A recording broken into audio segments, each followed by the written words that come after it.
आज होता लक्ष्मीपूजनचा दिवस, त्यासाठी आम्ही तोरण वगैरे बनवली. तिथं चाललीत आमची सगळी तयारी. मग रांगोळी पण काढली होती मी आणि पूजा वगैरे मांडून घेतली. संध्याकाळी 7-7:30ला पूजा करायची होती आम्हाला. मग इकडे मी पूजा वगैरे पण मांडून घेतली आणि फराळ वगैरे पण केलेला ठेवला होता. पुरणपोळी बनवली, तिथे काही दाखवलं नाही. इकडे यांनी पण पूजा केली, काकू पण करत होत्या पूजा. मग नंतर मला पण करायची ती पूजा.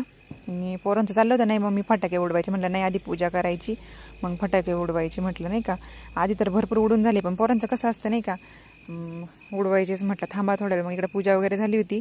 मग गाडी पण ओवळायची होती आम्हाला, गाडीची पूजा करायची होती. मग गाडीची पूजा वगैरे केली. पण हर्षला कसला दम, आमच्या लगेच फटाके उडवायला सुरुवात इकडं चालू होतं त्याचं. भरपूर फटाके उडवले तरी त्याचं मन शांतच नाही होत. त्याला असं वाटतं किती फटाके उडवून किती नाही. आणि मग नंतर मला उडवायचा होता इकडं पाऊस, पण पाऊस तर काही तो तर खेळच गेला. मला तसे एवढे काही फटाके वगैरे आवडत नाही, म्हणजे मला असं कसं तरी होतं, भीती पण वाटते आणि आवाज पण सहन होत नाही फटाक्यांचा. भरपूर फटाके उडवले इकडं हर्षने आमच्या. त्याला तर फटाके म्हणलं तर काय होतं काय माहिती, 15 दिवस आधीपासूनच फटाके उडत, तरी पण त्याचं मन शांत काय व्हायना. मग चालू होतं त्याचं, ते उडत होते. काही कस्तुरी, तिचे पप्पा कस्तुरी पण नाही घाबरत. पण सकाळी एवढा राडा झाला होता ना का बस.